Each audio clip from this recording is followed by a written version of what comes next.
Many of the world's greatest investors are warning shareholders, warning participants that market can go a lot lower. We're looking at Ray Dalio, Paul Tudor Jones, and Michael Burry, all warning investors that things can go a lot lower. I previously did a video calling out Michael Burry's warnings for the ARK funds back in February 2021. And so, yeah, some people are skeptical about Michael Burry, saying, oh, he only got one good call with the great financial crisis. That's not right. Just in February 2021, he called it out and I did a video on it where within days, he called the top for the ARK funds, and now it's down about 70%, nearly 70%.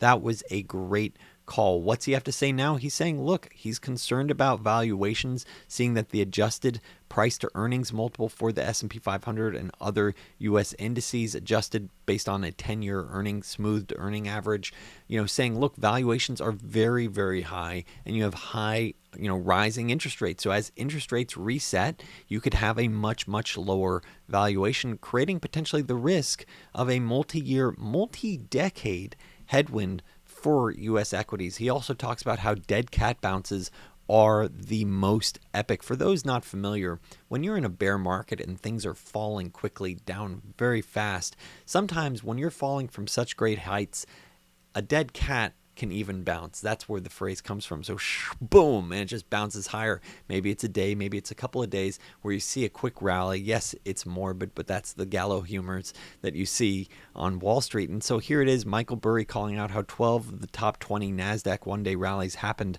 during the 78% drop from the 2000s top. 9 of the top 20 S&P 500 one-day rallies happened during the 86% drop from the 1929 top. So expect these quick, sharp rallies, but the broad bear market still goes on. Paul Tudor Jones, keep in mind, Paul Tudor Jones is a guy that called the financial crisis or the quick, the financial crash that you saw in 1987. He called it before October 1987. He said that he thought a crash could happen. It did happen, dropping 20 to 30%. He nailed it. He made money from it. What's he saying? He's saying he can't think of a worse financial environment for stocks or bonds right now. The Federal Reserve is raising interest rates when financial conditions have already become increasingly tight. This is very tough. Can't think of a worse environment for financial assets. Clearly, you don't want to own bonds and stocks, and making the point that this is a time where you need to focus on capital preservation. It might not be a period where folks are actually making money. It's a period where you're trying to defend yourself against losses. This is a really humbling and important point to consider from what I'd argue is a very aggressive and smart trader, effectively saying, yeah, we're in a risk-off period, adjust accordingly. And I'm going to share my personal thoughts, how I've personally adjusted towards the end of this video. And so let's keep on going through the various different warnings we've had. Now you have Ray Dalio earlier this week post about the popping of the bubble stocks and update, and he's effectively saying, yeah, let's look at history. Let's look at the 1920s, 1990s, and today, where you saw, here it is, 1920s big bubble pop, 1990s big bubble pop. Where are we today in this bubble popping? And so when you look at the 1920s, what happened? Easy monetary policy creates a supportive backdrop for growth equities, i.e., these fanciful growth stocks get a huge bid. You see a huge run up in margin debt. That's what you saw in 1920. You see it same again 1990s. Margin debt, call options explode, attracting retail investors and levered purchases. And then again, you see it today. Ultimately, this jump in leverage purchases either through margin or call options, but ultimately before tightening liquidity pops the bubble, although this often flows through with a lag. So you start seeing tightening by the Federal Reserve. You see tightening with the market interest rates moving higher, and that's what leads to the decline, the bursting of the bubble. And he's talking about how it's declining now. This is a really important point, but the challenge is that valuations are still elevated. He talks about U.S. software computer services companies looking at forward multiples that are still nowhere near bargain basement levels. You're still very much in rich, stratified territory, really rich territory. Now, he calls out further, and this is, I think, the most important point from his piece. He goes, what one chooses to do with this is a tactical decision. Bubbles more often overcorrect, sell off more than the fundamentals would suggest versus just settling back to normal levels. This is such an important point. I've called out time and again when I've covered potential valuations for companies that I've said, I've called out a number of companies where I was like, hey, I think there's 80% downside, and then it happened. And you can check my history on this channel. And so the point is, in a lot of those situations, I would make comments like, look, the price here when it was frothy assumes future margins that you might deliver, maybe. And the challenge is, a lot of these companies are still unprofitable. They haven't fully proven their business model. And now we're going from that risk on phase to that risk off phase, where now you have a discount. You should get a discount in a risk off environment for these same companies that haven't yet proven their business model. So unless you have significant free cash flow, unless you have tangible assets, you're going to get a discount to what you could potentially do in the future. That's the risk off environment. And so that's Ray Dalio's point, which is that you don't just go to, let's say, a normal valuation. You might go to a overcorrecting. You might go to overcorrect for some of these growth assets where they could get really heavily discounted, where investors effectively say, I'm skeptical that this business model, even if it's possible that they're profitable in the future, I'm skeptical it will be profitable.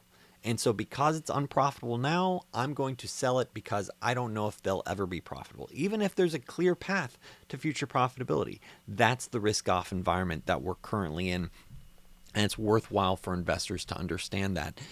If you're either struggling with this current investment environment, or you want to find potential multi-baggers, the types of stocks that could potentially go up hundreds or even thousands of percent over time, go to unrivaledinvesting.com. I'm now going to talk about what am I personally doing. I do call out on a weekly basis potentially actionable ideas at unrivaledinvesting.com. I also share my personal journey. If you want weekly updates, I also do have real-time updates as well for Unrivaled Investing subscribers. And so let's dive into what am I personally doing. My biggest position by far is cash. It's 30% of my portfolio.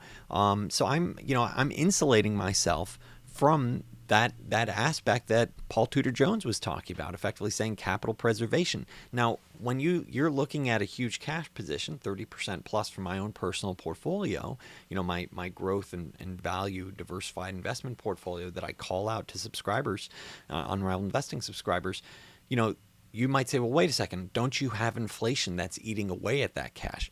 Yeah, you do. But if you have a stock drop 30, 40, 50%, and you have 5% inflation, arguably that's even worse than just having cash that loses 5%. So it's sort of like choosing between different evils to consider. Another core aspect, and Unrivaled Investing subscribers saw this, that I've tilted my portfolio where the top positions are increasingly focused on value. And I called out in September of 2021 how I was increasingly making a company called McKesson one of my largest positions. And at the time, McKesson it is a cash cow. It's an oligopoly distributing, effectively pharmaceutical products to the pharmacies around the U.S. They're one of the largest players in the game. I did a whole call out for Unrivaled Investing subscribers about why I thought it was compelling, and I quickly made it one of my top positions. And this is reorienting my portfolio. I had a lot of growth things that did well previously. Now I'm resetting, saying, hey, look at the environment we're currently in. What is the stuff that I want to own now, given this dynamic? And so I want to be focused on, hey, I want to make sure I'm getting these value-oriented types of things. So what are type of value things? I mentioned McKesson. That's a cash cow. At the time when I was buying it in September, that was a situation where it was trading at like 8 to 10 times free cash flow, and where if you just got a little bit of growth, a little bit of valuation expansion, you could get quite a satisfactory return. In full disclosure, I still own some McKesson. It's no longer my top position.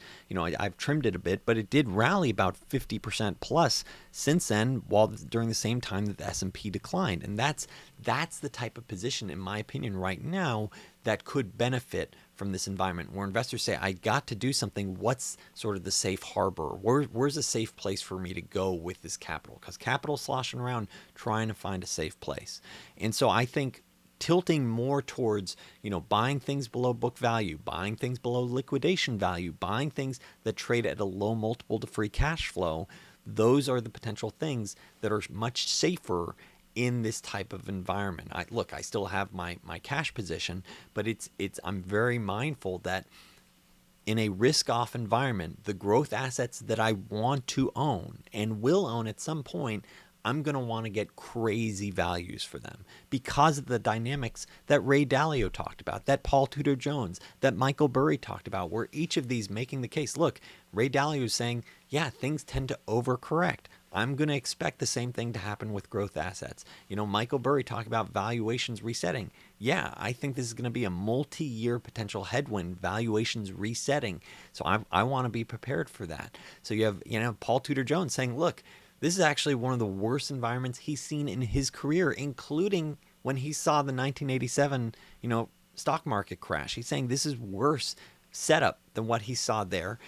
Why is it worse? Well, all the prior setups, when the Fed was tightening, you didn't have an already sort of weak, already financial tight, situation. The Fed wouldn't tighten into that, where they'd say, oh, the stock market's going down and we're tightening. Usually you don't see that type of setup. Usually stock market starts falling apart because the stock market is a leading indicator for the economy.